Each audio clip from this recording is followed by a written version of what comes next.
নমস্কার, আমি প্রতিমা রান্নাবান্নায় আপনাদের স্বাগত। আবারও চলে এলাম খুব সহজভাবে বানানো যায় এমন একটি রেসিপি নিয়ে। রেসিপি সাদাসিধে হলেও স্বাদ হয় কিন্তু দুর্দান্ত। প্রথমে 200 গ্রাম পনির নিয়ে সেটিকে কিউব করে কেটে ভেজে নুন জল ফোটানো গরম জলে ভিজিয়ে রেখেছি। এরপর ছোট টুকরো করে কেটে রাখা আলু লবণ হলুদ দিয়ে ওই কড়াইয়ে ভেজে নেব। আপনারা আপনাদের প্রয়োজন মতো পরিমাণ বাড়িয়ে বা কমিয়ে নিতে পারেন। এবার আলু ভাজা হয়ে গেছে, ওই কড়াই 2 চামচ সর্ষের তেল আরও দিয়ে গরম করে ওর মধ্যে দিয়ে দিচ্ছি আগে থেকে ভাপিয়ে রাখা ফুলকপিগুলোকে খুব ভালোভাবে লাল লাল করে ভেজে নিতে হবে। যত ভালো ফুলকপি ভাজা হবে ততই তরকারির স্বাদ বেড়ে যাবে। এই ছোট্ট ছোট্ট টিপসগুলি ফলো করলে দেখবেন আপনার রান্নাও খুব সুন্দর খেতে হবে। ফুলকপি ভাজা হতে থাক, ততক্ষণে ওই যে পনির রেখেছিলাম জলের মধ্যে সেটা ছেঁকে নিলাম। 10 মিনিট পরেই ছেঁকে নিয়েছি আমি। এই দেখুন কত সুন্দরভাবে লাল লাল করে ফুলকপি ভাজা হয়ে গেছে। এবার তুলে নিয়ে ওই কড়াইয়ে আরেকটু তেল দিয়ে দেব। দেখুন খুব সামান্যই তেল দিয়েছি, তেল গরম হয়ে গেছে। এখন দিয়ে দিচ্ছি 2 টুকরো তেজপাতা, আর দিয়ে দিচ্ছি 4টে লবঙ্গ, 4টে গোলমরিচ, 1টা এলাচ আর একটা ছোট্ট দারচিনি। এই গোটা গরম মশলাগুলোর ফ্লেভার তেলে চলে আসার জন্য একটু ভেজে নিতে হবে। ওই 2-3 সেকেন্ড, এর বেশি করবেন না, তাহলে ফাটতে শুরু করবে। এর মধ্যে দিয়ে দিচ্ছি একটি কুচনো পেঁয়াজ। লবণ দিয়ে ভাজা ভাজা করে নেব যতক্ষণ না পর্যন্ত পেঁয়াজ তার রং বদলাচ্ছে।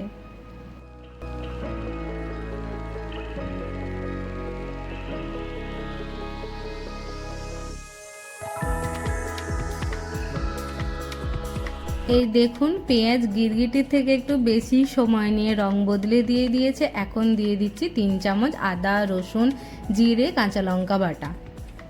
এবার এই সব মশলাগুলিকে একসাথে ততক্ষণ কষতে হবে যতক্ষণ না পর্যন্ত সব কাঁচা ভাবটা চলে যায়। এই যে দেখুন ছিটকানো বন্ধ হয়ে গেছে। এখন দিয়ে দিচ্ছি 1 চামচ হলুদ, 1 চামচ কাশ্মীরি লঙ্কা গুঁড়ো, 1 চামচ জিরে গুঁড়ো, 1 চামচ ধনে গুঁড়ো, আর দিয়ে দিচ্ছি সামান্য জল। শুকনো গুঁড়ো মশলা দেওয়া আছে, এখন জল না দিলে কড়াইয়ে আরও লেগে যাবে। এইভাবে যদি হলুদটা দেওয়া হয় তাহলে রান্নার কালারটা আরেকটু সুন্দর হয়।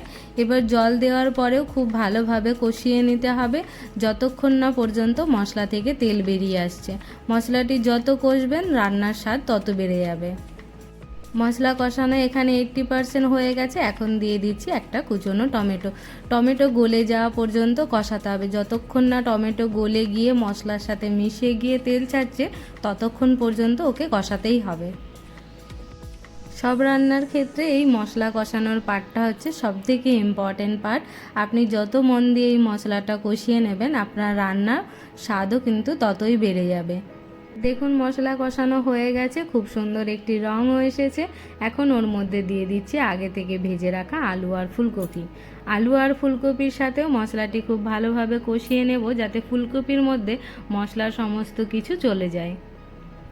অতিরিক্ত তামঝাম ছাড়াই সবথেকে সহজ পদ্ধতিতে তৈরি এই রেসিপিটি একবার বাড়িতে ট্রাই করে দেখুন, অসম্ভব সুন্দর খেতে হয়। আলু ফুলকপি মশলার সাথে ভালোভাবে কষানো হয়ে গেছে। এখন ওর মধ্যে দিয়ে দিচ্ছি পনির, আর একটু নেড়ে ছেড়ে নিয়ে দিয়ে দিচ্ছি আগে থেকে পেস্ট করে রাখা কাজু পোস্ত আর চারমগজ।